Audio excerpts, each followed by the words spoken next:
마태복음 22장입니다. 마태복음 22장.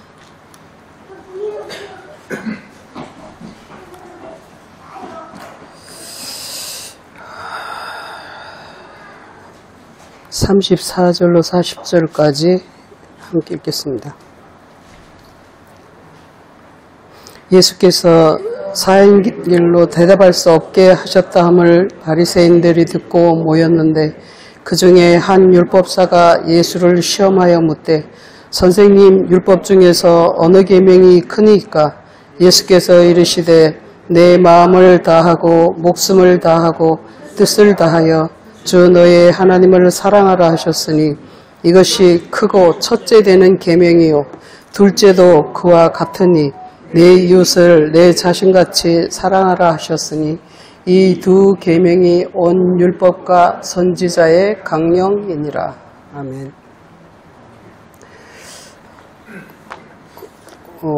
이 똑같은 말씀이 복음서에 여러 군데 기술이 되어 있습니다. 누가복음 10장도 하나 보시죠. 누가복음 10장입니다.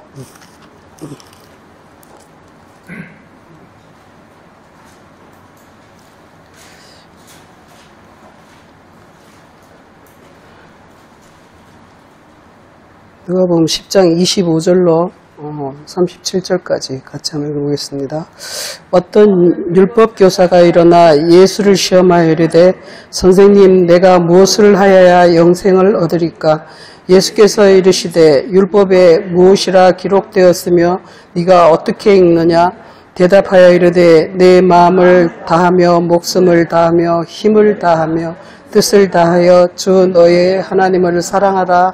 또 너한 내 이웃을 내 자신같이 사랑하였나이다. 예수께서 이르시되 내 대답이 옳도다. 이를 행하라. 그러면 살리라 하시니 그 사람이 자기를 옳게 보이려고 예수께 여짜오되 그러면 내 이웃이 누구니까? 예수께서 대답하여 이르시되 어떤 사람이 예루살렘에서 여리고로 내려가다가 강도를 만나매 강도들이 그 옷을 벗기고 때려 거의 죽은 것을 버리고 갔더라. 마침 제사장이 그 길로 가다가 그를 보고 피하여 지나가고 또 이와 같이 한 레위인도 그곳에 이르러 그를 보고 피하여 지나가되 어떤 사마리아 사람은 여행하는 중 거기에 이르러 그를 보고 불쌍히 여겨 가까이 가서 기름과 포도주를 그 상처에 붓고 싸매고 자기 짐승에 태워 주막으로 데리고 가서 돌보아 주니라. 그 이튿날 그가 주막 주인에게 데나리온 2를 내어주며 이르되 이 사람을 돌보아 주라. 비용이 더 들면 내가 돌아올 때에 갚으리라 하였으니 이 생각에는 이 세 사람 중에 누가 강도 만난 자의 이웃이 되겠느냐? 이르되 자비를 베푼 자니이다. 예수께서 이르시되 가서 너도 이와 같이 하라 하시니라. 아멘. 이 10절, 27절에서는 마음을 다하고 목숨을 다하고 이 신명기 6장 말씀을 인용하고 있습니다. 그리고 마태복음 지금 22장을 봤는데 마태복음 19장을 한번 보시면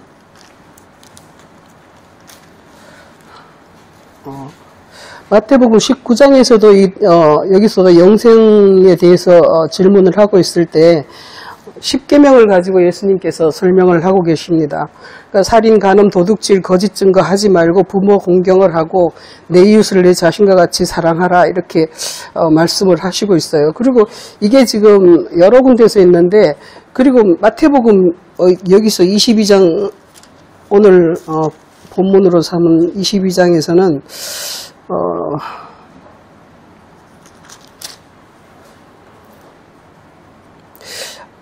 어느 계명이 큽니까? 이거를 이제 질문을 하고 있단 말이죠. 그러니까 계명이 가장 큰 것을 질문하는 곳이 있고 가장 큰 계명이라는 것을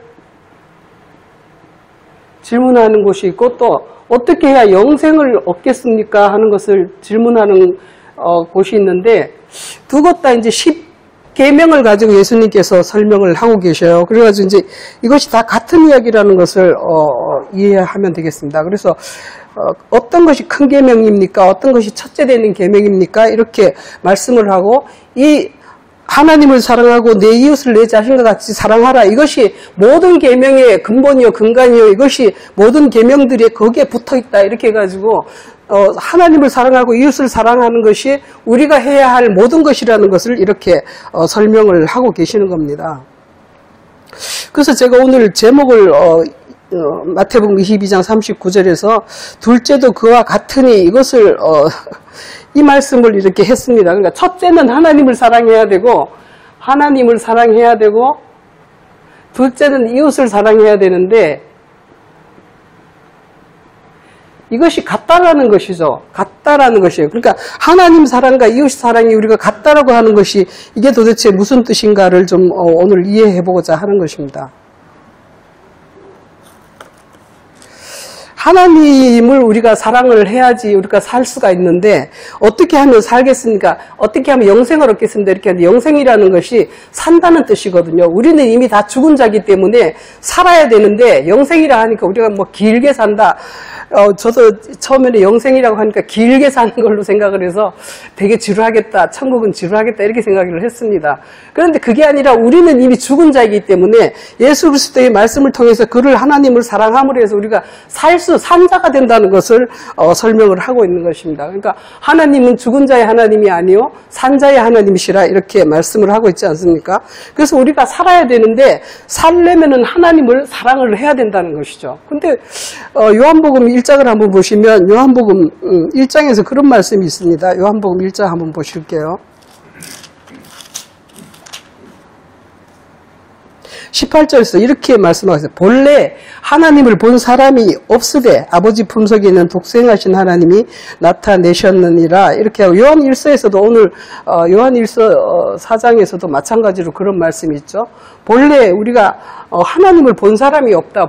이렇게 얘기를 하고 있어요. 그러니까 하나님을 본 사람이 없는데 하나님을 사랑해야 되는데 본 적이 없는 사람을 어떻게 사랑을 하겠습니까? 그래서 예수님께서 요한 1서에서도 그렇게 말씀하고 있죠. 독생자를 보내셨으니 그로 말미암아 우리를 살리려 하심이라 이렇게 말씀하고 있어요. 그러니까 하나님께서 하나님을 사랑해야 되는데 하나님을 사랑할 수가 없고 하나님께서 보내신 그 이웃을 사랑해야 된다는 것을 설명을 하고 있는 것입니다. 그러니까 이웃이라는 것이 바로 하나님이 보내신 그 사람, 그가 바로 이웃이라는 것이죠. 하나님을 사랑하고 이웃을 내 자신같이 사랑해야 되는데 그래서 오늘 마가복음 10장에서 이렇게 설명을 하고 있죠. 마가복음 10장 다시 한번 보겠습니다. 누가복음 10장입니다.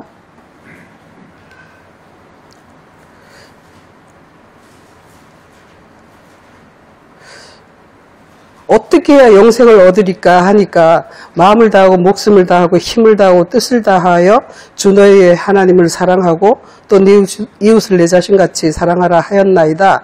이렇게 하니까 네 대답이 옳다. 예수님께서 그렇게 하면 살 것이다. 이렇게 하니까 이 사람이 이렇게 얘기를 합니다. 예수께 자기를 옳게 보이려고 그럼 내 이웃이 누굽니까? 이렇게 얘기를 한단 말이죠. 하나님을 사랑하고 이웃을 사랑해야 되는데 그럼 내 이웃이 도대체 누굽니까? 내가 사랑해야 될 대상이 누구냐는 것이죠. 그러니까 이 바리새인 여기서는 이 율법교사라고 하는데 이 율법사는 그야말로 법에 대한 전문가라는 것이죠. 그러니까 성경 전체를 깨고 있는 사람인데 그러면 도대체 이웃이 누굽니까? 나는 의로운 사람이 자기를 의롭게 보이려고 이렇게 나를 옳게 보이려고 이렇게 하는데 이거는 자기는 의로운 사람이다 이런 뜻이에요. 그러니까 의롭게 보이려고 예수께 이제 얘기를 한다는 것이죠. 나는 의로운 사람이니까 주변에 있는 누구 가난한 이웃을 내가 돌보겠습니다. 그 이웃이 도대체 누굽니까? 이렇게 물어본다는 것이죠. 그러니까 예수님께서 엉뚱하게 대답을 하시는 것입니다. 그래서 이제 강도 만난 사람, 우리는 이 얘기를 너무나 많이 들어왔기 때문에 너무 이렇게 잘못 생각하기가 쉬운 것 같아요. 그러니까 이웃이 누굽니까 하니까 여기서 이제 선한 사마리아인이 이웃입니다. 이렇게 얘기를 하고 있는데 자기가 이 이 사람은, 이 율법교사는 뭐냐 하면 자기는 의로운 사람이고 어떤 누군 불우한 이웃을 자기가 도와줘야 되겠다 이렇게 생각을 하고 있었는데 예수님께서는 오히려 그 반대로 역으로 말씀을 설명을 하고 있는 것이죠. 그러니까 어떤 강도 만난 자가 있는데 거의 죽게 생겼다. 예루살렘에서 여리고로 내려가다가 강도를 만났고 옷이 다 벗겨지고 거의 죽었다. 이렇게 설명을 하고 있습니다. 근데 그가 바로 강도 만난 자가 바로 너라는 것을 예수님께서 말씀하고 싶으신 거예요. 너가 강도 만난 자고 너가 그런 사람인데 너가 누구를 사랑을 해야 되겠느냐 하는 것을 설명을 하고 있는 것이죠.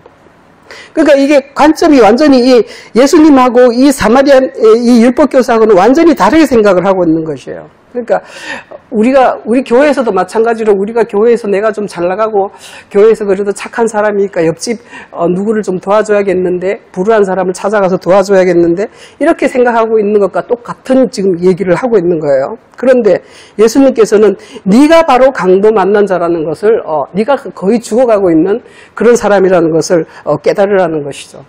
그러니까 내가 죽어가고 있고 내가 곧 이제 숨 넘어가는 옷은 다 벗겨졌고 그냥 두드려 맞아서 온통 상처투성이고 막 이제 그렇게 생겼다는 것을 얘기를 하고 있어요.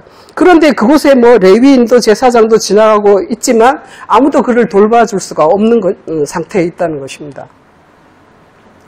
그래서 이 강도 만난 자를 누가 이렇게 할 것이냐? 그 결론은 36절에서 이렇게 합니다. 내 생각 중에 이 세 사람 중에 누가 강도 만난 자의 이웃이냐? 그래서 자비를 베푼 자입니다. 이렇게 설명을 하고 있죠. 그래서 34절에 보면은 이 자비를 베푼 자가 어떻게 하냐면은 그 사람을 보고 불쌍히 여기고 자기가 가진 기름과 포도주를 가지고 그 상처에 붓고 싸매면서 그 자기 짐승에 태워서 주막으로 데리고 갔다. 이렇게 설명을 하고 계십니다. 그러니까 그 사람이 기름과 포도주를 가진 자가 자비를 베푼 자고 그 사람이 이웃이라는 것이죠. 기름과 포도주를 가진 기름이 하나님의 자비고 포도주가 하나님의 진리를 얘기하시는 것이지 않습니까? 이것을 가진 자만이 자비를 베풀 수가 있고 그가 바로 너의 이웃이라는 것이죠. 그러니까 이 강도 만난 자는 이웃을 사랑해야 되는데 하나님을 사랑하고 또 이웃을 사랑해야 되는데 하나님은 우리가 본 적도 없고 어떻게 이해할 수 없는 우리의 너머의 초월적 세계에 계신 분이기 때문에 우리가 이해할 수가 없어요. 그렇지만 말씀이 육신이 되어 우리 가운데 나타나신 예수 그리스도께서 우리와 같은 성정으로 우리와 같은 모양을 하고 나타나셨기 때문에 그를 이웃으로 사랑할 수 있다는 것입니다. 그러니까 하나님을 사랑해야 되는데 이웃을 통해서 하나님을 사랑할 수 있다는 것이죠. 요한복음 14장에 보면 예수께서 내가 곧 길이요 진리요 생명이니 나로 말미암지 않고는 아버지께 갈 수가 없다 이렇게 얘기를 하고 있어요. 그러니까 내가 하나님께 갈 수 있는 길이라는 것이죠. 그러니까 하나님은 아무도 혼자서는 하나님께 갈 수 없기 때문에 예수 그리스도라는 길을 통해서 그에게로 나갈 수 있다는 것을 말씀을 하고 있어요. 근데 이 기름과 포도주라는 것이 하나님의 사랑과 하나님의 진리 그 자체인데 이것을 가지고 나타나신 이가 바로 이웃이라는 것입니다. 그래서 우리가 그 이웃을 사랑해야지만 우리가 살아날 수 있다는 것을 누가복음 10장에서는 설명을 하고 있어요. 그러니까 이 강도 만난 자는 내가 강도 만난 자고 내가 누구를 사랑해야 되느냐? 바로 예수 그리스도 하나님의 사랑과 하나님의 진리를 가지고 오신 그분을 사랑해야 우리가 살아날 수 있다는 것을 이렇게 설명을 하고 있는 것입니다.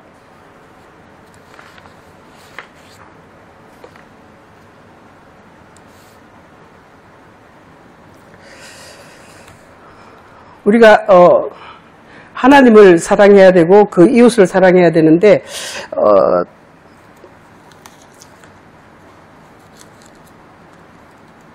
그러니까 하나님을 사랑하고 이웃을 사랑해야 되는데 그 이웃은 바로 하나님의 자비와 하나님의 진리를 가지고 오신 그 이웃, 그를 사랑해야 된다는 것을 설명을 하고 있습니다. 그러니까 하나님 사랑과 이웃 사랑이라는 것이 결국 그렇게 설명이 되어지고 있는 거예요. 그러니까 하나님의 말씀이 육신이 되어 우리 가운데 오셔가지고 우리랑 같은 성정으로 오신 예수 그리스도를 사랑하는 것이 바로 이웃을 사랑하는 것이고 그를 영접하는 것이라는 것이죠. 그러니까 예수 그리스도의 사랑과 예수 그리스도의 진리를 가지고 우리가 받아야지 여기서 누가복음 10장에서 이렇게 얘기하고 있지 않습니까? 37절에 가면 너도 이와 같이 하라 이렇게 말씀을 하시는데 너도 이와 같이 하라는 게 너도 이와 같이 하라가 도대체 어떤 뜻일까요? 기름과 포도주를 가진 자를 사랑하라는 말입니까? 아니면은 너도 기름과 포도주를 가지고 그 강도 만난 자를 사랑하라는 말입니까? 제가 보기에는 이 두 가지가 다 동시에 들어있는 것 같아요. 먼저 내가 그 이웃을 사랑함으로 해서 사랑할 때 그로부터 그 진리와 사랑이 나에게 스며들고 그렇게 해서 나도 또한 기름과 포도주를 가진 그 이웃이 되어서 또한 그 강도 만난 어떤 대상을 사랑할 수 있게 된다는 것을 이렇게 베풀 수 있다는 것을 이렇게 설명을 하고 있습니다. 그러니까 첫째는 내가 먼저 그 이웃을 사랑해야 되고 또 그 다음에는 내가 그 이웃을 사랑함으로써 그가 소유한 하늘의 생명과 하늘의 사랑과 하늘의 진리 이런 것을 내가 받을 수 있고 그렇게 해서 내가 소유함으로써 또 다른 강도 만난 자를 우리가 도와줄 수 있는 그런 상태가 된다는 것을 이렇게 설명을 하고 계십니다. 이 34절에서 보면은 가까이 가서 기름과 포도주를 그 상처에 붓고 싸매고 자기 짐승에 태워 주막으로 데리고 가서 이렇게 얘기를 했습니다. 저는 이게 자기 짐승에 태워라는 것이 자기 짐승이라는 게 여기서 자기 짐승이 누구 짐승일까요? 예수님의 짐승, 이 선한 사마리아인의 짐승입니까? 아니면 강도 만난 자의 짐승입니까? 응? 여기서 말씀하고자 하는 것은 자기 짐승이라는 것은 뭐냐면 바로 강도 만난 자의 짐승이라는 것이에요.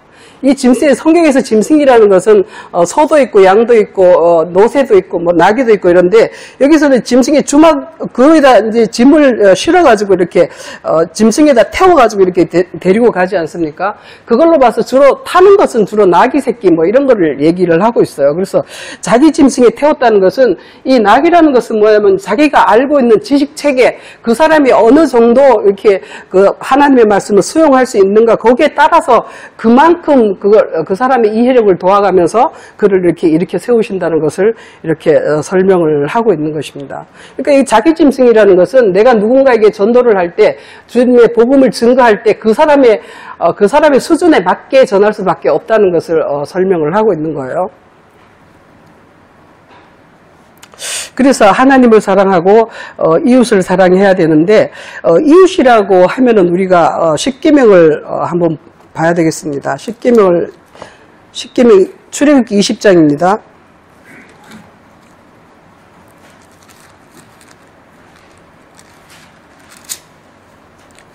출애굽기 20장에 이제 계명을 쭉 설명을 하고 끝에 가서 이렇게 이거를 9계명, 10계명 이렇게 써놓기는 했지만 저는 이게 어떤 계명이 1계명인지 2계명인지 이게 상당히 헷갈리더라고요. 그런데 어쨌거나 16절에 가면 20장 16절에 가면 내 이웃에 대하여 거짓 증거하지 말라 이렇게 얘기했습니다. 이웃을 사랑하는 방법이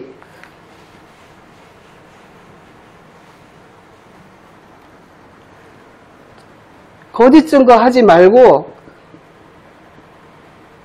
17절에 가면은 이웃의 집을 탐내지 말라 이렇게 십계명을 결론을 내고 있습니다. 그러니까 여호와 하나님 외에 한 분 외에는 다른 신이 없다는 것을 말씀하고 있고 그러지 않으면 이제 우상을 섬기지 말라. 그 두 번째는 그렇게 하고 그 다음에는 이렇게 말씀을 쭉 이어 나가시는데 5절에 보면은 20장 5절에서 보면 그렇게 얘기를 합니다. 6절에서 나를 사랑하고 내 계명을 지키는 자에게는 천대까지 은혜를 베푸르니라 하셔가지고 나를 사랑하고 내 계명을 지킨다 해가지고 나를 사랑하는 것과 계명을 지키는 것을 동일시하고 있습니다. 하나님을 사랑하려면 하나님의 계명을 지켜야 된다는 것을 이렇게 설명을 하고 있어요.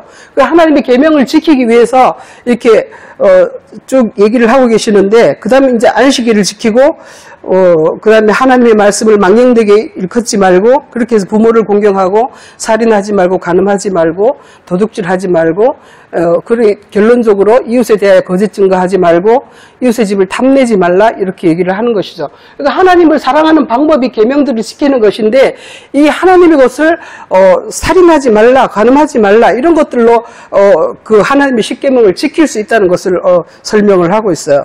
그러니까 12절에서는 부모를 공경하라고 하는데, 부모를 공경하는 것이 뭐냐 하면, 부가 하나님의 기름이요, 모가 하나님의 포도주라는 것이죠. 왜냐하면 하나님의 기름이 하나님의 사랑이지 않습니까? 하나님은, 아버지는 사랑 그 본질 그 자체시고, 그 모라는 것은 그 하나님의 생명을, 하나님의 사랑을 어떻게 진리로 풀어내는 것이 바로 이렇게 뭐라고 하는 것이죠. 그래서 부모를 공경하라. 부모를 공경하지 않으면 독수리에게 까마귀에게 눈이 찍힐 것이다, 이렇게 잠언서에서 설명하고 있는 것처럼 우리가 부모를 공경해야 되는데, 하나님을 사랑하고 이웃을 사랑하는 것이 바로 부모 공경이라는 것이죠. 부는 하나님의 사랑이요, 모는 하나님의 진리를 설명을 하고 있는 것이에요. 그리고 살인하지 말라는 마태복음 5장에서 예수님께서 이웃을 미워하는 것이 살인하는 것이다, 이렇게 얘기를 하시고, 간음하지 말라는 것은 너희가 세상을 사랑하는 것, 세상과 짝하는 것이 간음하는 것이다, 이렇게 설명을 하고 있지 않습니까? 그리고 도둑질하지 말라 하는 것은 하나님의 것을 자기 것으로 여기지 말라고 하는 것이 바로 지난번에 얘기했던 말라기에서 말하는 11조를 얘기하면서 하나님 것을 도둑질하지 말라고 설명하셨지 않습니까? 그런 것처럼 도둑질하는 것을 하나님 것이 자기 것이냐, 내 것이냐, 자기 생각대로 하나님의 것을 설명하는 것이 도둑질하는 것이다, 이렇게 설명을 하고 있어요. 그래서 끝에 가서 여기 와서 갑자기 이제 이웃에 대하여서 쭉 나오시는데, 16절과 17절에서 이웃에 대하여 거짓 증거하지 말라, 이렇게 얘기를 했습니다. 요한복음 8장에 한번 보시면 유명한 말씀 한번 보시겠습니다. 요한복음 8장 44절입니다.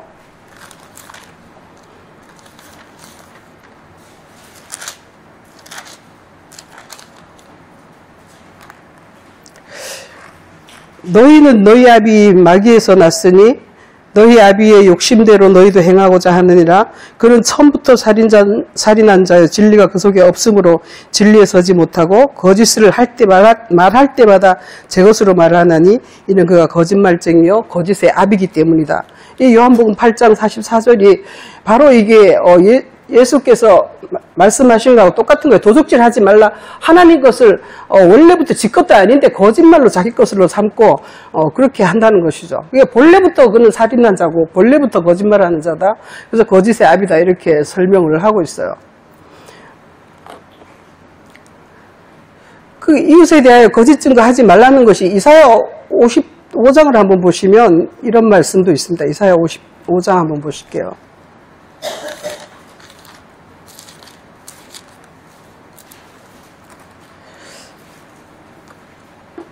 사람들이 거짓말을 어찌나 잘하는지 5장 18절로부터 21절까지 보겠습니다.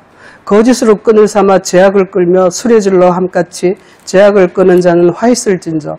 그들이 이르기를 그는 자기의 일을 속히 이루 우리에게 보게 할 것이며 이스라엘의 거룩한 이는 자기의 계획을 속히 이루 우리가 알게 할 것이라 하는도다.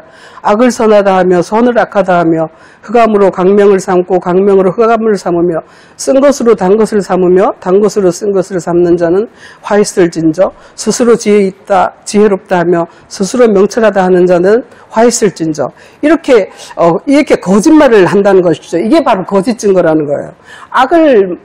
악을 선하다고 하고 선을 악하다고 하고 이게 도대체 왜 그렇게 할 수 있겠는가 생각하지만 사람이 육체에 속해 있으면 바로 그렇게 된다는 거예요. 육체라는 것은 탐욕에 속하고 자기밖에 모르는 이기적인 그런 상태이기 때문에 자기라는 것은 이웃에 대하여 거짓 증거를 하게 되는 거예요. 이웃이 바로 하늘로부터 내려오신 말씀, 하늘로부터 하나님께서 보내셔서 오신 그 예수 그리스도의 말씀을 거짓이다, 이렇게 대적을 하고 있다는 것입니다.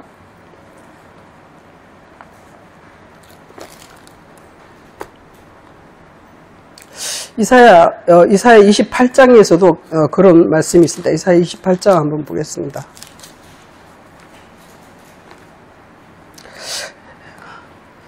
28장 14, 15절에 보면은 이름으로 예루살렘에서 이 백성을 다스리는 너희 오만한 자여 여호와의 말씀을 들을지어다. 너희가 말하기를 우리는 사망과 언약하였고 수월과 맹약하였은즉 넘치는 재앙이 밀려올지라도 우리에게 미치지 못하리니 우리는 거짓을 우리의 피난처로 삼았고 허위 아래 우리를 숨겼음이라 하는도다. 이렇게 자기가 사망과 언약을 맺었다 이렇게 얘기를 하고 있는 수월과 맹약했다 이렇게 말하는 사람이 과연 있겠습니까? 그런데 우리 영적으로 보면은 마귀에 속한 사람들은 이렇게 말하고 있다는 것을 설명을 하고 있습니다. 30장에서도 똑같이 그런 말씀이 있는데 30장 8절 한번 보겠습니다. 이 성경에서는 이것을 이제 애굽이라 이렇게 표현을 하고 있는데 바로 스스로 지혜롭다, 스스로 하나님의 것을 자기 것으로 삼는 자들이 바로 이렇게 했다는 것을 말씀하고 있어요. 8절에서 이렇게 이제 가서 백성 앞에서 서판에 기록하며 책에 써서 후세에 영원히 있게 하라. 대저희는 패역한 백성이요 거짓말하는 자식들이요 여호와의 법을 듣기 싫어하는 자식들이라. 그들이 선견자에게 이르기를 선견하지 말며 선지자들에게 이르기를 우리에게 바른 것을 보이지 말라. 우리에게 부드러운 말을 하지 말라. 거짓된 것을 보이라. 이렇게 얘기를 한다는 것입니다. 과연 그런 자들이 있을까요? 근데 실제로 교회에서 보면 대다수의 사람들이 이 상태에 있다는 것을 우리가 알 수 있겠습니다. 자세히 보면은 우리가 다 육신의 소욕대로 육신에 속한 탐욕대로 이것들을 요구하고 있다는 것이죠. 목사들이 설교할 때 정말 하늘의 영적 의미를 설교하면 재미없다, 뭔 저런 얘기를 하냐 이렇게 나올 것이고 정말 세상 사탕 발림을 말하면 정말 정말 재밌다, 잘한다, 나 정말 마음의 위로를 받는다 이렇게 하고 있다는 것이죠. 세상 전부가. 모든 교회인들이 거의 다 그러고 있어요. 사실상 이런 사람이 있을까 하는데 실제적으로 그러고 있다는 것이죠. 그래서 17절에 보면은 내 이웃의 출애굽기 20장 17절에서 내 이웃의 집을 탐내지 말고 내 이웃의 아내나 남종의 여종이냐 그의 모든 소유를 탐내지 말라 이렇게 하는데 내 이웃의 집이라는 것이 바로 하나님의 사랑의 상태를 말하는 것이고 이웃의 아내라는 것이 바로 이 진리를 얘기를 하고 있는 것입니다. 같은 얘기입니다. 그러니까 지위라는 것은 그 하나님의 사랑의 상태를 얘기하는 것이고 이웃의 아내라는 것은 그에 속한 진리를 얘기하는 것이고 그런 것인데 거기에 속한 그 남종, 여종 이런 것은 우리가 진리를 사모하는 그 마음, 여종이라는 것은 하나님의 선을 사모하는 여종이 하나님의 선을 사모하는 그 마음, 남종이 선을 사랑하는 마음, 여종이 진리를 사모하는 그 마음이라는 것이죠. 근데 그 소나 그의 낙이 이런 것들은 뭐냐면은 거기에 관한 지식들을 얘기하는 거예요. 선에 대한 지식, 거기에 대한 지식, 이런 것들을 이제 낙이나 소다 이렇게 얘기를 하는데 이것을 탐내지 말라는 것이 뭐냐면 이 탐이라는 것이 바로 이 거짓 증거하고 같은 것인데 자기의 욕심대로 그것을 바꾼다는 뜻이에요. 그러니까 하나님의 것을 자기의 욕심대로 바꾸는 것이 바로 탐이라는 것이고 그것이 하나님께서 가장 하나님을 사랑하는 것에 반대되는 개념이라는 것을 이렇게 설명하고 있습니다. 그래서 하나님을 사랑하고 내 이웃을 사랑하면 3, 4대까지 영원토록 이렇게 은혜를 베푸시고 이렇게 하나님의 사랑을 받을 것이지만 거기에 대해서 거짓 증거하고 간음하고 이렇게 하는 것은 그게 결국은 이유가 뭐냐면 바로 자기의 육신적 탐욕 때문에 그렇다는 것을 이해를 하시면 되겠습니다. 그러니까 결국은 십계명이라는 것이 하나님을 사랑하고 이웃을 사랑하는 것인데 하나님을 사랑하는 방법이 하나님을 대적하지 않고 하나님의 말씀을 있는 그대로 받아들이는 것인데 그러기 위해서는 또 한 가지 중요한 이유가 있죠. 또 한 가지 중요한 게 있는데 마태복음 다시 가보겠습니다.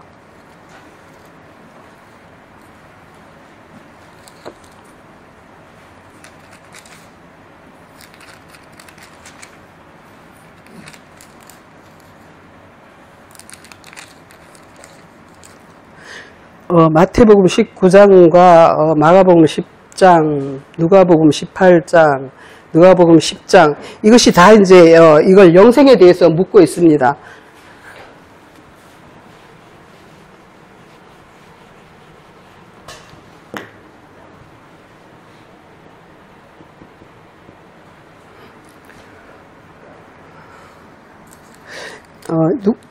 마태복음 19장 16절로 한번 보시겠습니다. 어떤 사람이 선생님 무슨 선한 일을 해야 영생을 얻으리까 이렇게 질문을 하고 있어요. 그랬더니 예수님께서 선한 일을 내게 묻느냐? 선은 오직 하나님 한 분만이 선하다 이렇게 설명을 하고 있죠. 그러니까 그럼 어떻게 해야지 내가 생명에 들어가면 어떻게 이 계명을 다 지키라 이렇게 10계명을 말씀을 하고 있습니다. 이렇게 지키라 이렇게 했더니 이 청년이 이 사람은 여기서는 청년이라고 했습니다. 20절에서 내가 다 지켰습니다. 이렇게 주님께 얘기를 하기를 내가 그동안 뭐 다 지켰습니다. 근데 아직도 내가 부족한 게 뭘까요? 이렇게 질문을 하고 있습니다. 그랬더니 예수님께서 내 소유를 팔아라 이렇게 설명을 하고 있어요.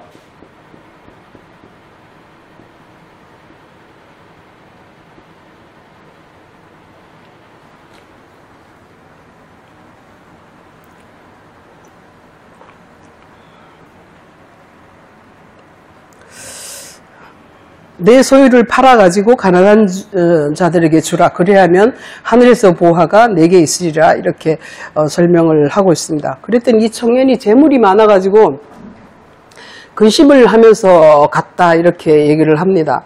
그런데 이 소유를 팔아야 되는데 이 소유를 뭐냐면은 바로 아까 출애굽기에서 말한 탐심으로 자기가 이렇게 취한 것을 얘기하고 있어요. 그러니까 하나님의 것을 자기 생각으로 자기 스스로 지혜 있다 해가지고 하나님의 것을 자기 스스로 다 취한 것이 자기 재물이지 않습니까? 그러니까 성경 말씀을 자기네 육신의 소욕으로 다 취하고 있었는데 이것을 육신적으로 율법의 행위로서 다 자기는 지켰다고 이렇게 생각을 하고 있었다는 것이죠.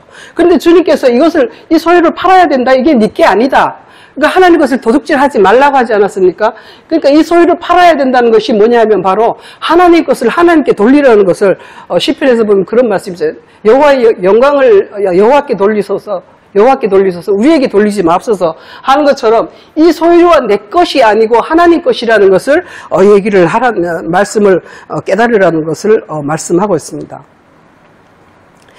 내 소유를 팔아서 가난한 자들에게 주라 하니까 이 사람이 재물이 많다. 이 사람은 육신적인 재물이 말하는지 모르겠어요. 그렇지만 여기서 말하는 재물이라는 것은 성경의 지식들을 말하는 것인데 그것이 네 것이 아니고 예수 그리스도의 것으로 하늘의 것으로 담아가지고 바꿔가지고 이렇게 가난한 자들에게 줘야 된다. 이렇게 얘기를 하면서 부자가 낙타가 바늘기로 들어가는 것보다 더 어렵다. 하나님 나라에 가는 것이 이렇게 얘기를 하니까 그러면 누가 구원을 얻을 수 있습니까? 이렇게 질문을 합니다.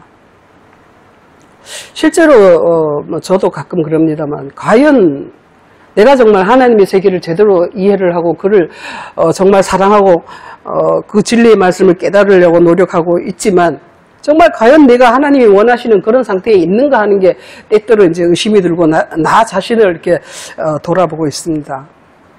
과연 내가 구원을 얻을 수 있습니까? 이렇게 기도를 해보기도 합니다. 그런데 주님께서 이렇게 말씀하시기를 사람으로서는 할 수 없다. 근데 하나님으로서는 할 수 있느니라 이렇게 얘기를 하고 있어요. 그러니까 이거는 하늘의 나라는 하늘의 세계는 사람의 생각으로 사람의 어떤 행위로서 할 수 없다는 것을 설명을 하시면서 그러면서 하나님은 하나님으로서 할 수 있다는 것을 얘기를 하고 있어요. 하나님은 사랑이시고 하나님은 생명이시고 하나님은 영이시고 우리가 알다시피 하나님은 영이시고 이러기 때문에 예수께서 말씀하시기를 내가 하는 말이 영이요 진리요 생명이다 이렇게 말씀하신 것처럼 하나님의 것을 우리가 소유할 때 내 것을 팔아야지 하나님 것을 소유할 수 있는데 내 자신이 거짓되고 내 자신이 정말 악에 속했다는 것을 깊이 깨달으면 나 자신을 버릴 수밖에 없겠죠. 그 버리는 것이 바로 주님께서 모든 자기 십자가를 지고 나를 따르라 하신 것처럼 이것이 버리는 것이 자기 소유를 파는 것이요 자기 십자가를 지는 것이라는 것을 이렇게 설명을 하고 계시는 것입니다.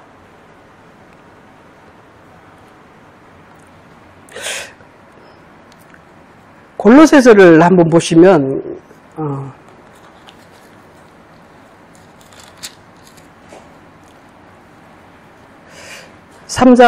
골로새서 3장 5절에서 그러므로 땅에 있는 지체를 죽이라 음란과 부정과 사욕과 악한 정욕과 탐심이니 탐심은 우상숭배니라 이렇게 설명을 하고 있습니다. 그러니까 출애굽기 20장에서 10계명을 설명하는 것처럼 간음하지 말라. 이게 음란이지 않습니까? 세상과 짝하는 것이 간음이다. 이렇게 했고, 부정사욕, 거룩, 악한 정욕, 이것이 곧 탐심인데, 이것이 뭐야 하면 바로 그것이 모든 첫 계명, 둘째 계명에서 우상숭배하지 말라고 한 얘기를 하고 있는 것이죠. 그러니까 탐심, 내 이웃을 탐하지 말라 하는 것이 바로 우상숭배하는 것과 같은 이야기를 지금 하고 계신다는 것입니다. 탐심이 우상숭배라는 것이죠. 이 탐이라는 것이 바로 이게 우상숭배요, 하나님을 대적하는 것이요, 이웃을 미워하는 것이 같은 이야기라는 것을 얘기를 하고 있습니다.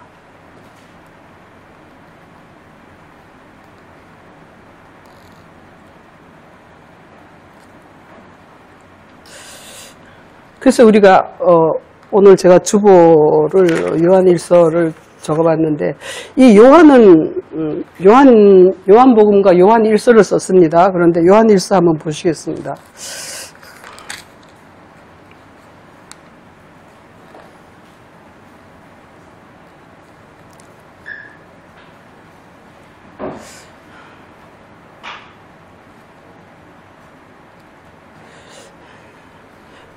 요한일서에서는 계속해서 이제 사랑에 대한 이렇게 설명을 하고 있습니다.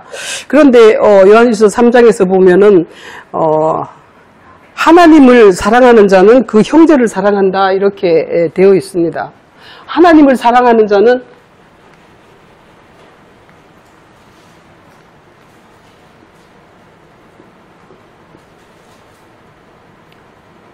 형제를 사랑하는데, 하나님을 사랑하는 자는 그로부터 난 자, 그 형제를 사랑한다.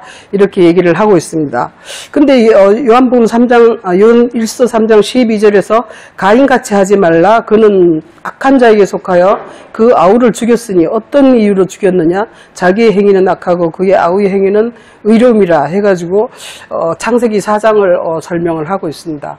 가인같이 하지 말라. 가인은 그 형제를 죽였다. 여기서는 아우라고 써놨지만 그 형제입니다. 형제인데 가인같이 하지 말라. 그는 그 형제를 죽였다. 왜 죽였느냐 하면은 자기는 악한 자에게 속했기 때문이고, 그 형제는 하나님께 속했기 때문에 그 시기심 때문에 죽였다는 것을 이렇게 설명을 하고 있어요.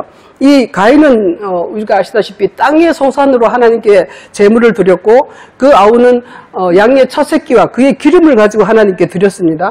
그 양의 첫 새끼와 그 기름이라는 것이 바로 하나님에 속한 그 사랑의 마음을, 순수한 그 사랑의 마음을 얘기를 하는 것이죠. 이걸 하나님께 드렸기 때문에 그 아우는 하나님께 하나님이 받으셨고, 가인은 그 받지 않음으로 해가지고 그가 아우를 죽였습니다. 그런데 하나님을 사랑하는 자는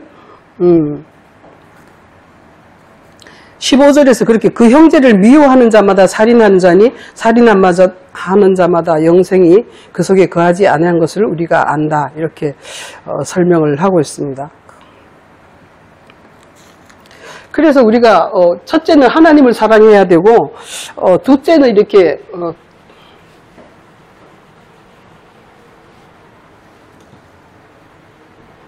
첫째는 하나님을 사랑해야 되고,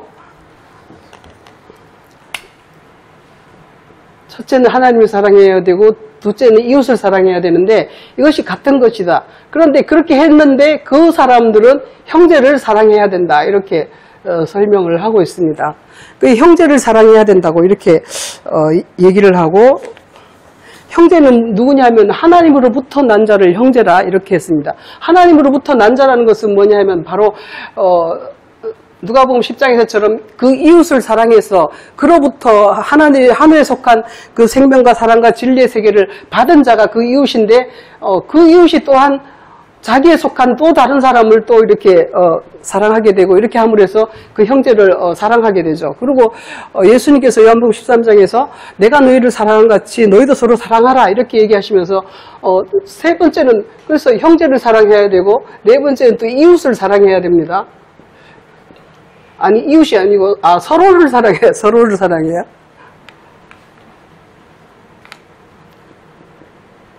서로를 사랑해야 되고, 그 다음에 지난번에 목사님이 말씀하신 원수를 사랑하라까지 가야 됩니다. 우리가 하나님께 속한 자는 하나님께로서 난 자를 사랑하게 되는데 그가 바로 형제라는 것이죠. 하나님께 속한 자라는 것은 하나님의 소유물인 하나님의 그 거룩하신가 하나님의 생명과 그 사랑과 인자와 진리 같은 그런 것들을 하나님으로부터 받아서 소유하고 있는 자가 형제인데 그를 또한 사랑해야 되죠. 그러므로 우리가 서로 이렇게 사랑하게 되는데 결론은 이제 원수까지로 사랑을 해야 된다는 것이죠. 근데 이 원수를 사랑하려면 정말 이 원수를 사랑하는 것이 굉장히 힘든 것임을 얘기를 하고 있습니다. 마태복음 12장에 보시면 이렇게 얘기를 하고 있습니다. 마태복음 12장 한번 보시겠죠.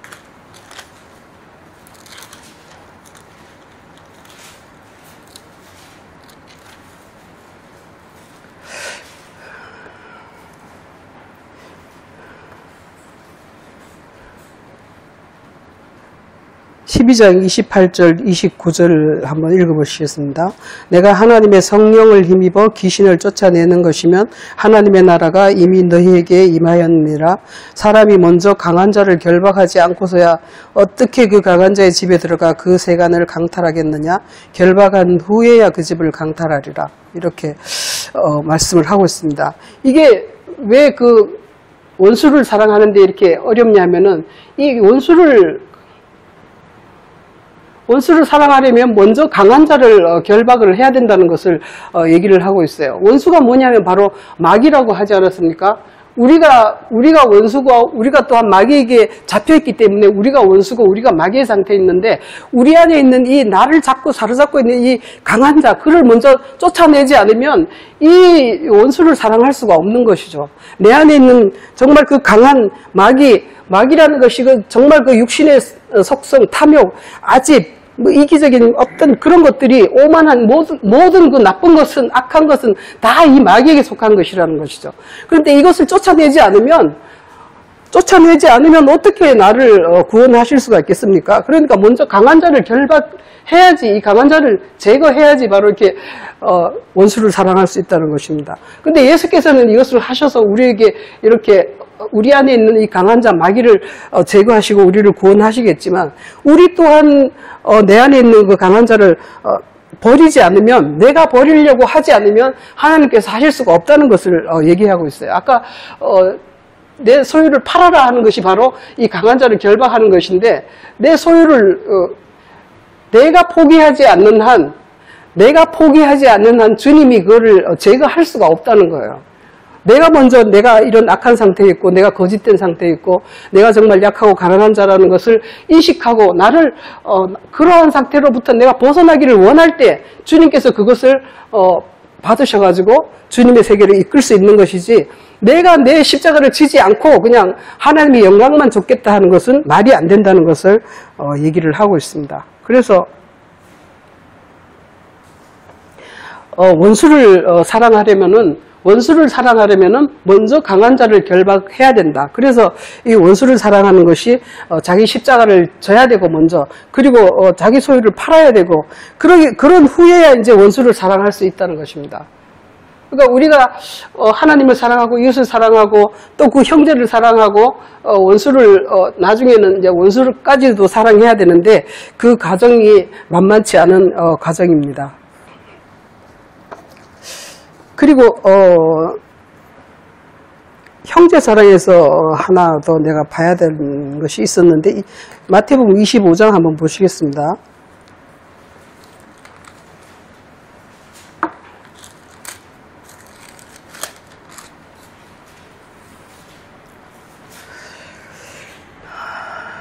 형제 사랑에 대해서 마태복음 25장 40절에서 예수님께서 말씀하시기를 내가 진실로 너희에게 이르노니 여기 내 형제 중에 지극히 작은 자 하나에게 한 것이 곧 내게 한 것이니라 이렇게 설명을 하고 있습니다. 그런데 그 전에 내가 배고플 때, 내가 줄일 때 너희가 먹을 것을 주었고, 목마를 때 마시게 했고, 나그네 되었을 때 영접했고, 헐벗을 때 옷을 입혔고, 병들었을 때 돌아보았고, 옥에 갇혔을 때 와서 받느니라. 이렇게 설명을 하면서 이것이 바로 내 형제에게 한 것이다. 이렇게 설명을 하신단 말이죠. 그런데 우리가 언제 주님이 그럴 때 우리가 봤습니까? 언제 그렇게 대접했습니까? 의인들은 우리가 안 했다고 얘기를 하고 있습니다. 그런데 왼편에 있는 자들은 자기가 언제 안 했습니까? 자기는 다 했다고 얘기하고 있다는 것이죠. 아까 그 부자 청년처럼 내가 다 했나이다. 나는 다 지켰나이다. 이렇게 얘기를 한단 말이죠. 그런데 이 의인들은 제가 한 것이 없는데요. 제가 언제 그랬습니까? 이렇게 얘기를 할 때에 예수님께서 지극히 작은 자 하나에게 한 것이고 내게 한 것이다. 이렇게 설명을 하고 있습니다. 그것이 뭐냐면은 내가 줄일 때에 너희가 먹을 것을 줬다. 줄인다는 것은 우리가 먹는 것을 얘기하는 것인데 이 먹는다는 것은 그 하나님의 사랑에 관한 하나님의 선에 관한 우리가 사모하는 그 마음 그게 정말 요새 애들 말을 이상하게 하는 애들이 그러더라고요. 술 먹고 싶다 이렇게 말하는 술 고프다 이렇게 얘기를 하더라고요. 그런 것처럼 이가 줄인다는 것은 사랑이 고픈 거야. 내가 정말 그 하나님의 정말 그 절절한 하나님의 그 참 사랑이 나는 정말 그립고 그 사랑이 내가 가지고 싶다. 이런 마음이 있는 사람이 있어요. 그런 사람이 있을 때 내가 하나님의 선에 대해서 복음을 증거하는 것이죠. 그렇게 하는 것이요. 또 목마를 때 그 하나님의 진리가 어떤 것이 나 좀 알고 싶다. 정말 어떤 것이 하나님의 진리이고 하나님의 세계가 어떤 것인가 알고 싶어 하는 것이 바로 줄인다는 것입니다. 이런 자들에게 옷이 없다. 나는 완전히 벌거벗었다. 하나님의 세계가 나는 하나도 없다 하는 것이 벌거벗었다는 것이요. 뭐 이런 것인데 이게 다 영적인 세계를 이야기하고 있는 것입니다. 그래 결론은 뭐냐면 이렇게 그 하늘의 세계를 사모하는 그 사람이 있는 그 자에게 내가 뭔가를 베풀 때 그것이 바로 예수님께 한 것이다. 내 형제 중에 지극히 작은 자. 곧 그 형제라는 것이 뭐냐면 자기를 낮추는 자. 내가 정말 아무것도 없다는 것을 인식하고 나는 하늘로부터 뭔가를 받아야 된다는 것을 인식하는 그 자가 바로 지극히 작은 자요. 우리의 형제이기 때문에 우리가 그들을 만났을 때 우리가 베풀어야 된다는 것을 이렇게 얘기를 하고 있습니다.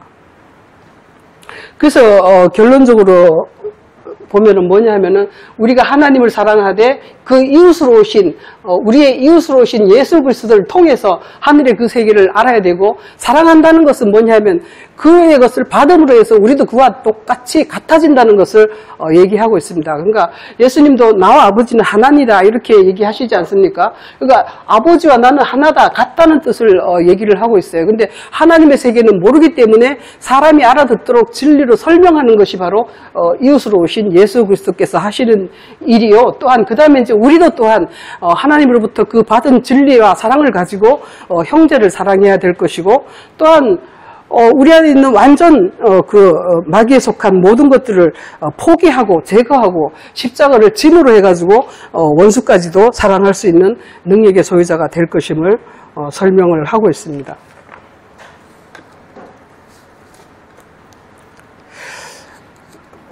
로마서 10장 한번 보시겠습니다.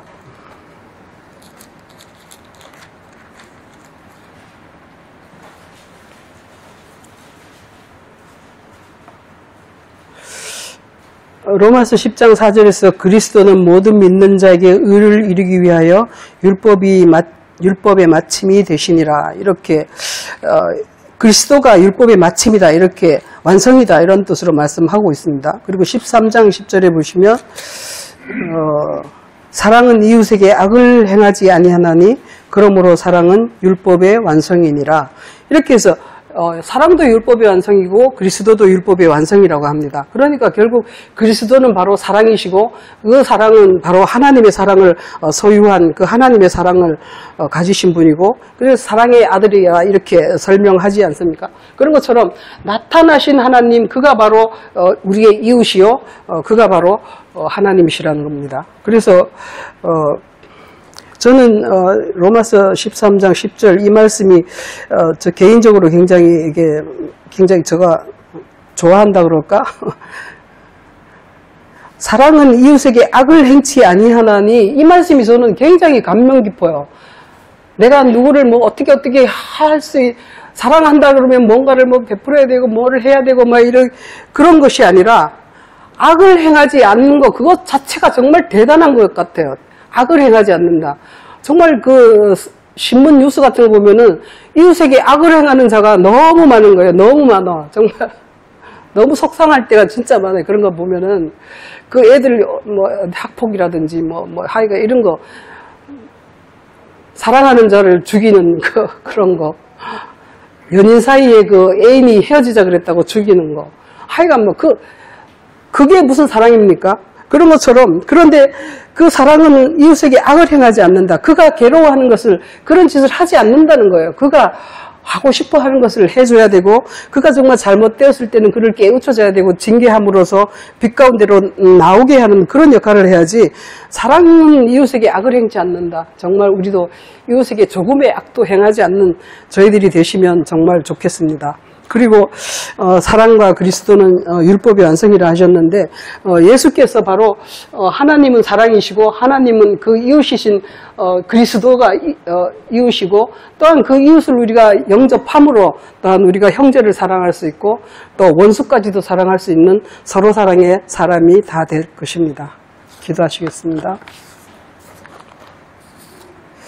하나님 아버지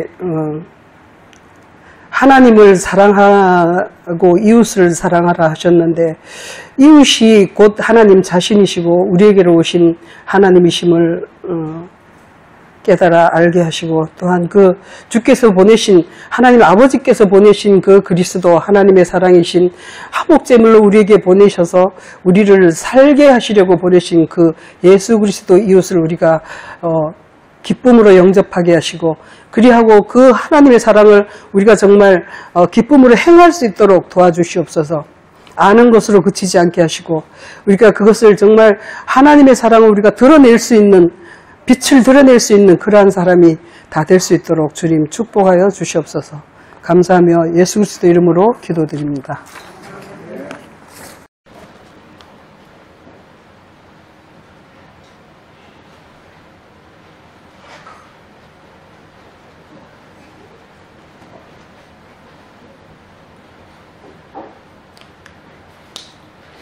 우리가 잘 알다시피 우리는 살아야 된단 말이에요.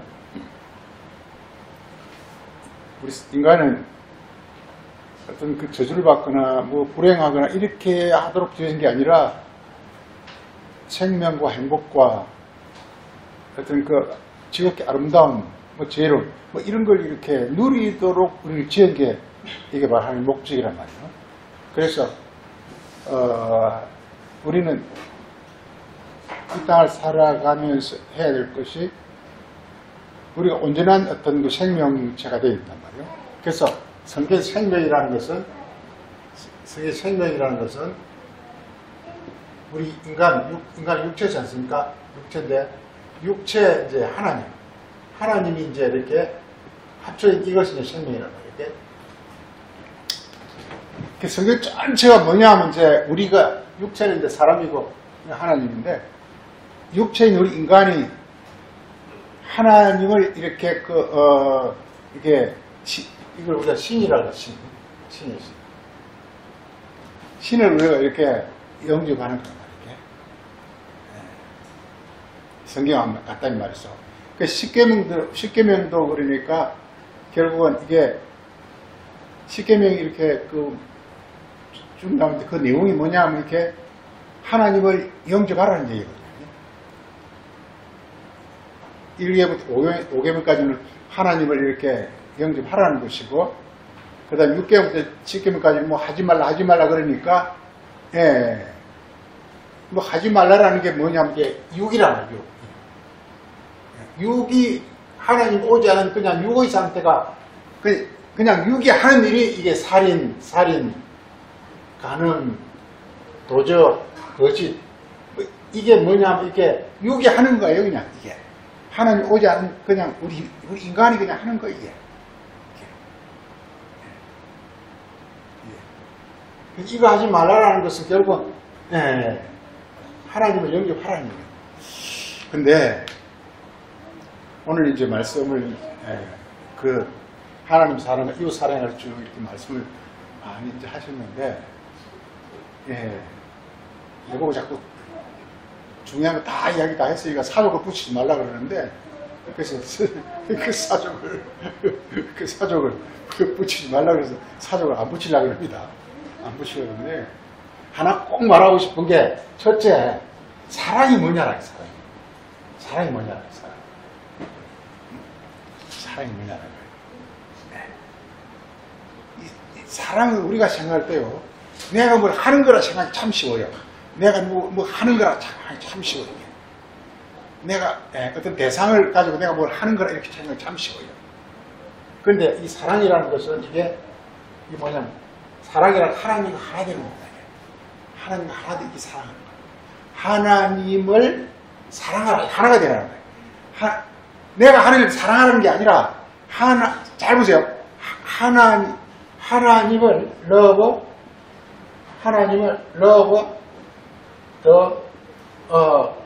하나님을 사랑하라라는 것은, 내가 하나님을 이게 왜 이 세상 자꾸 일이 벌어지느냐? 이게 내가 하나님을 사랑하려 그러니까 이게 문제가 발생하는 거예요. 네. 이 말 잘 보세요. 하나님을 사랑하라. 이건 우리 어떨 때는 너는 하나님을 사랑해. 하나님을 사랑하면서 참 그러고 있습니다. 그게 아니라니까. 하나님을 정말 이게 말이라는 게 진짜 신기한데요. 말이라는 게 어찌 들으면 이 말 같을 때 그 진짜 말하고자 하는 것은 뭐냐? 하나님을 사랑하라라는 것은 너 안에는 마귀가 들었어. 쉽게 마귀라고 하면 육밖에 없어. 하나님을 사랑하려면 이게 없어야 돼. 이게 없고 하나님이 들어와야 돼. 이게 하나님 사랑하는 거야. 하나님을 우리가 높은 산에 가 이렇게 공기 좋고 막 이럴 때 마음껏 공기를 들이마시듯이 하나님을 마음껏 너희 마음속에 들이마시라는 거야.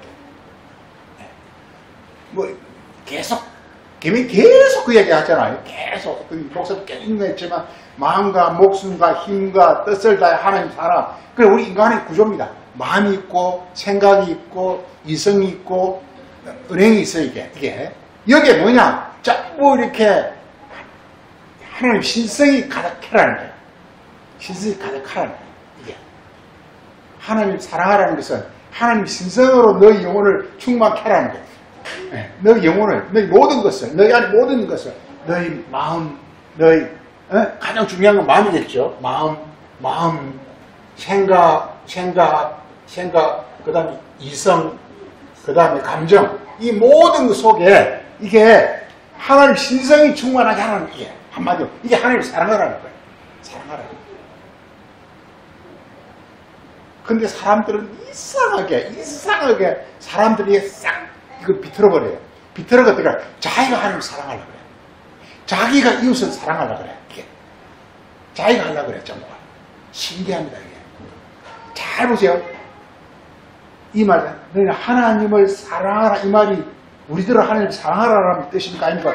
하나님을 사랑하지만 하나님을 받으리라는 뜻입니까? 이게 2번이 맞는데 사람들 다 1번을 생각한다니까? 자기가 하나님 사랑하려고 한다니까?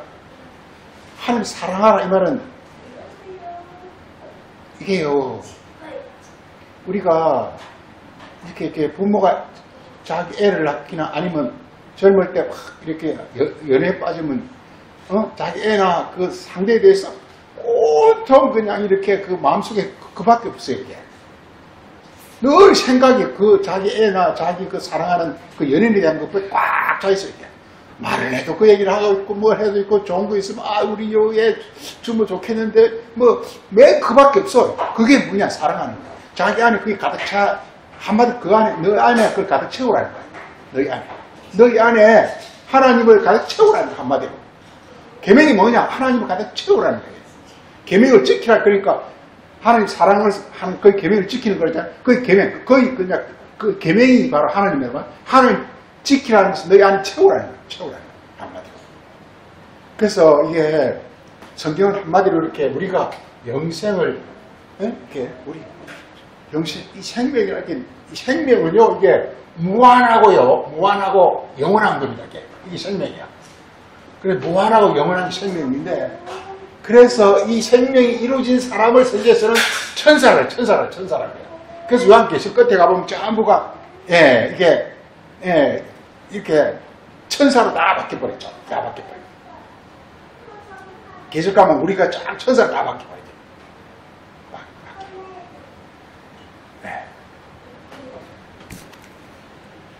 하여간 이겁니다. 사랑이라는 것은 제일 중요한 게 이게 사랑이라는 것은 내가 하는 게 아니에요.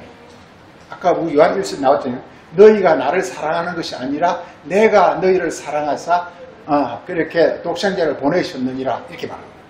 우리가 사랑할 수 없는 사랑이 한다. 그래서 사랑이라는 게 본래 사랑은 이게 불입니다. 불입니다.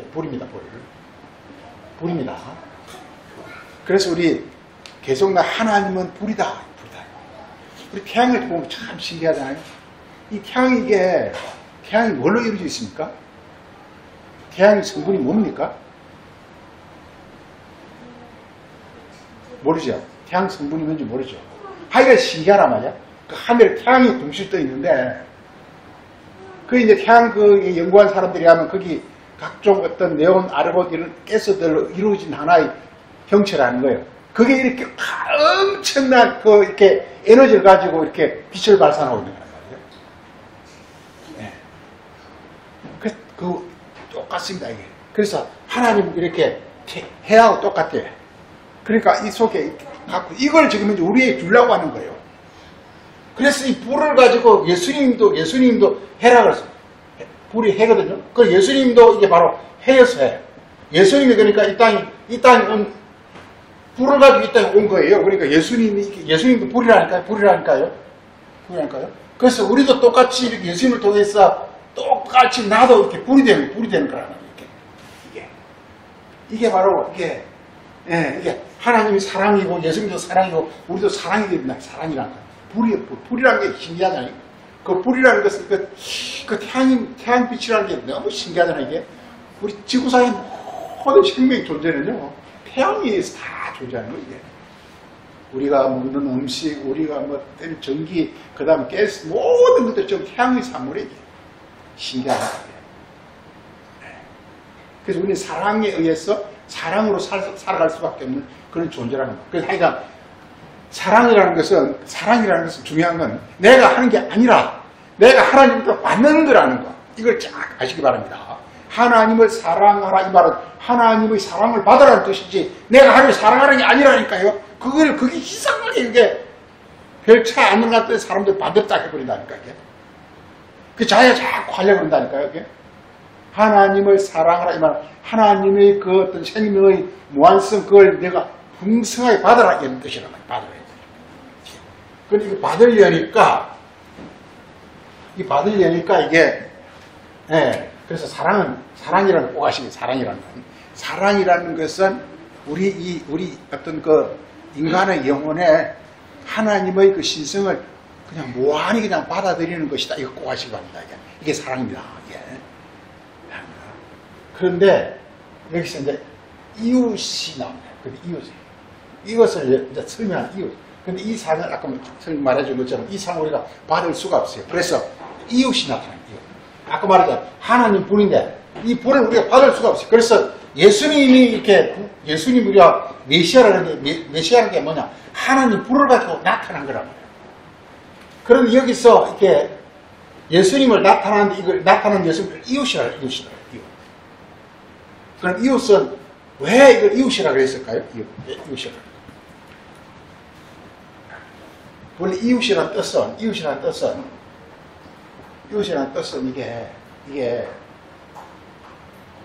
헬라어는 플래시온이 그런데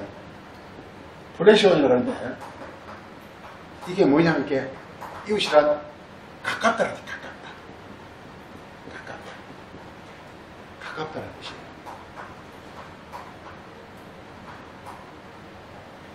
그러니까 가까우려면 하나님은 불이에요. 불. 사랑이 사랑.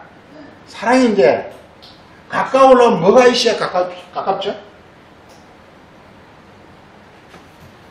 지금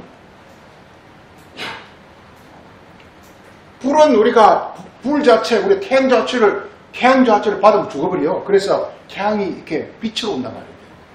그래서 이게 하나님이 나타난 이웃으로 나타난 이웃은 그러니까 사랑은 사랑인데 뭘 가진 사랑입니까?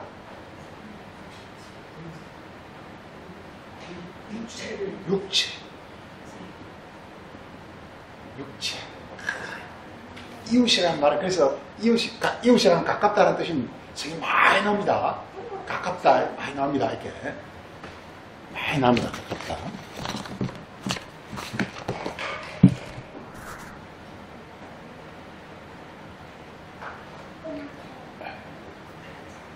하나만 보면 10편 50편에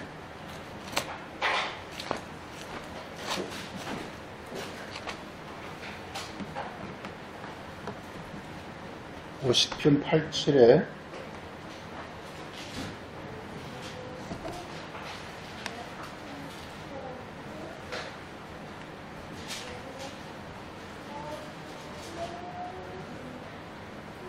아, 58절이 아니고 이사야 58절이네. 네. 시편 34편 18절에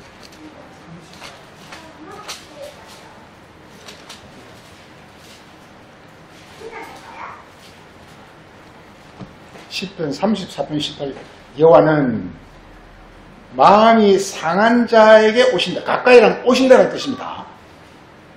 육체로 오신다는 뜻입니다. 예수님이 오신다는 뜻입니다. 누구에게? 마음이 상한 자에게. 즉 나는 베드로처럼 나는 죄인으로소이다라고 고백하는 사람에게 그때 육체로 대신 오시고 하여간 중요한 건 하나님 오시려면요 우리 인간이 지금 육밖에 없기 때문에 육체로 오지 않으면 오실 수가 없어요. 그래서 이웃이라고 하면 뭐냐? 하나님 플러스 육체가 이웃이에요. 하나님 플러스 육체 이웃이에요. 그걸 다른 말로 하면 가까이. 그래서 여호와는 마음이 상한 자에게 가까이 하시고 마음으로 동의하는 자에게 구원하신다. 이게. 그래서 우리가 이웃이란 말은 이게 이제 육체란 말이에요. 육체. 그러니까 드디어 이제 우리가 살인하지 않을 수 있고 간음하지 않을 수 있고 그 육체가 드디어 온전해지는 거예요. 그래서 6계명부터 10계명까지 그렇게 나오는 거예요. 1계명부터 5계명까지는 이제 우리가 하나님 사랑이라면 6계명부터 10계명까지 이웃 사랑인데 그러니까 드디어 우리 육체가 이제 온전해지는 거예요. 예수님이 육체로 가지고 오셨기 때문에 우리 육체가 드디어 사랑을 할 수 있는 거예요. 한마디로. 그래서 사랑은 율법의 완성이다. 이렇게 아까 로마 13장 10절 그렇게 나오는 거예요. 사랑은 율법의 완성이다. 그 율법이 그래서 보면은 그게 우리가 이렇게 우리 육체는 전부 나쁜 짓만 다 한 게 육체잖아요. 이 육체는 나쁜 짓만 골라서 해요. 이게 아니 흥부 놀부가 나쁜 짓만 골라가면서 해요. 이게 그 제비 그 다리 부러뜨려가지고 또 고쳐주고 하여간 이렇게 나쁜 짓만 골라가면서 인간이 그래요. 원래 그래요. 이게 다 그래요. 이게 선한 체 하지만 실제로 다 나쁜 짓만 골라가는 거예요. 근데 이게 육체 때문에 그런 거거든요. 너무 그래서 이렇게 이 감동적인 것이 이웃입니다. 이웃이라는 것은 그래서 이제 드디어 이제 그래서 이웃 사랑은 똑같죠. 이웃 사랑은 똑같습니다. 그래서 너가 이웃이 한마디로 뭐냐 너가 이웃이 되라 이 말. 이웃 사랑이라는 것은 너가 이웃이 되라 이 말이에요. 육체를 가진 사랑이 되라 이 말이에요. 육체를 가진 하나님이 되라 이 말이에요. 이렇게 말하고 있습니다. 그래서 이렇게 사랑이란 말과 이웃이란 말 이 두 가지를 잠깐 좀 살폈습니다. 403편 1절에서 들었습니다.